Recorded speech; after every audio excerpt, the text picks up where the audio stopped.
DiJonai Carrington took some wild shots at Caitlin Clark, her fan base, and pretty much everybody on Twitter that supports CCFC. The WNBA landscape just shifted in a way few people expected after DiJonai Carrington finally broke her silence on the infamous eye poke incident that had the sports world erupting against her. After months of leaning into the villain role and embracing the backlash, Carrington sat down for a high-stakes interview that took an unexpected turn when her tough exterior cracked on camera. What started as a routine media appearance quickly became an emotional moment, leaving fans divided over whether she had been judged too harshly or was executing a perfectly timed PR reset. Now the debate is raging. Were Carrington's tears a raw display of genuine emotion or a calculated move to quiet her critics? The answer may shape how this entire controversy is remembered. Poker. DiJonai Carrington slipped through the cracks with a secret interview, man. Now, this interview went down about 2 weeks ago. Now, in this interview, she talks about CCFC. She talks about the fan base. Now, we know DiJonai Carrington, from the outside looking in, is not a very nice person. Now, I don't know her personally, and I'm pretty sure a lot of you guys don't, but some of the things that she has been doing and saying kind of don't really look right. So that's why I'm assuming she's probably not a nice person.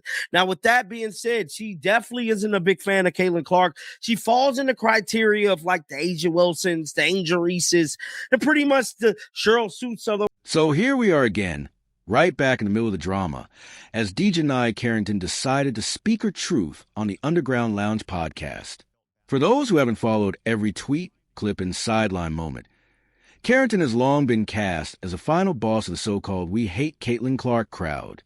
In the public narrative, she's frequently grouped with players like Aya Wilson and Angel Reese, athletes portrayed as thriving in the antagonist role, leaning into the physicality, confrontation, an edge that fuel one of the most heated rivalries in women's basketball right now.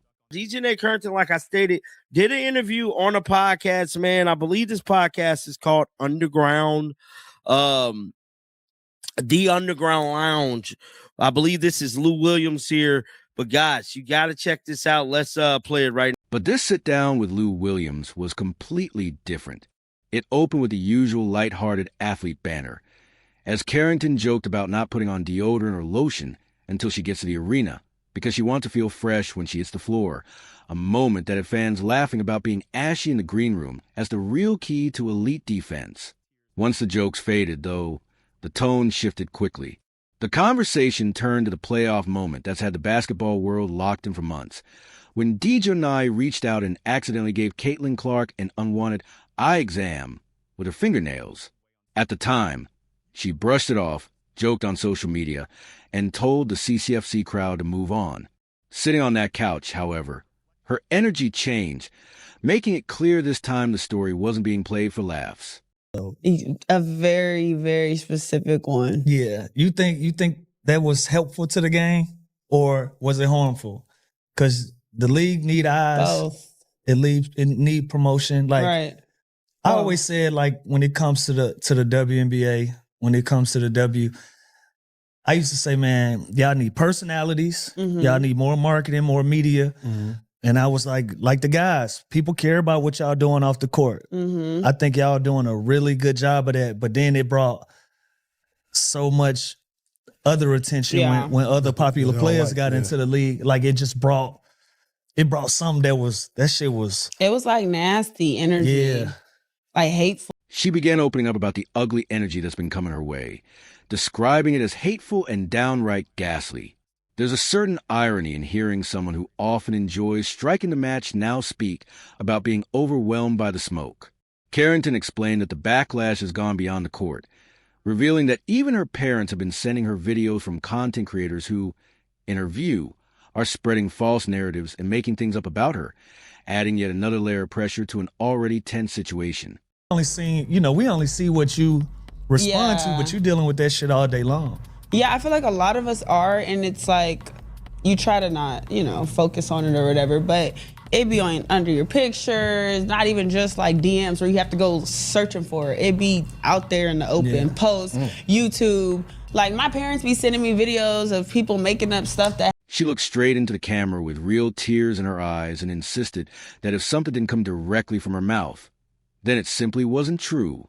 It was a rare moment of vulnerability from someone who usually treats the court like a battlefield. Carrington acknowledged that the league needs the attention and promotion brought by the new wave of fans, but she also described it as a double-edged sword, one that ultimately cut her far deeper than she ever expected.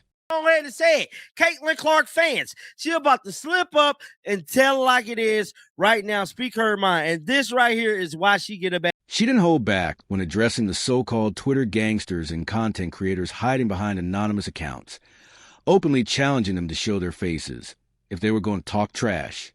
And to be fair, she has a point. Plenty of people in that fan base act fearless behind a keyboard, but wouldn't dare say the same things to her face in real life. So, like, if it didn't come from me, it's not real. But you hold your own though. Yeah. I mean, at the end of the day, I be like, show your face.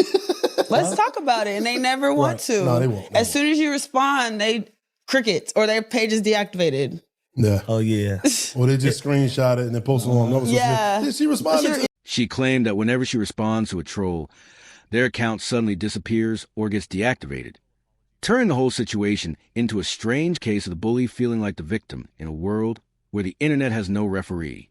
She even tried to brush off some of the hate by joking that it's mostly just men who don't know how to flirt, which is a bold and sarcastic way to flip the script, telling people who dislike you that they actually have a crush on you.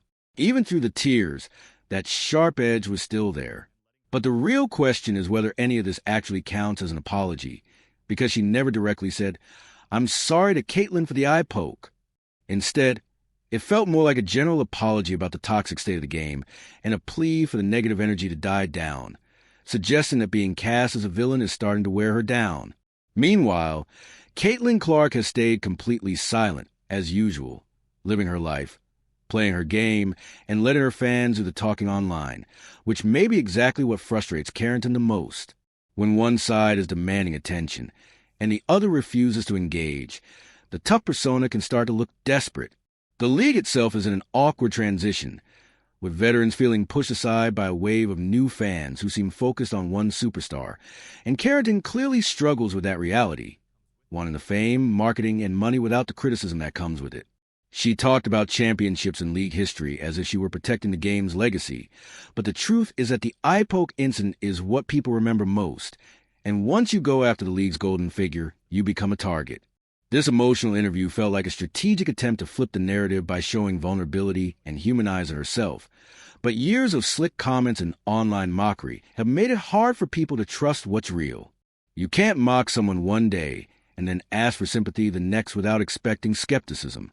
If you choose to play the villain, you need thick skin, and if you want to be seen as a victim, you have to change the behavior that created the backlash in the first place. Carrington is a talented player, but right now her legacy is being shaped more by controversy than performance, and while this apology tour might be an effort to repair that image, it may already be too late for fans who don't forget easily. In the end, this interview was her attempt to regain control of her story, ease the pressure on herself and her family, and quiet the noise, but unless her actions on and off the court truly change, the criticism will likely continue. Whether her tears were genuine remorse or simply frustration over being under constant fire is something only time will reveal, but one thing is clear: the drama isn't going away anytime soon.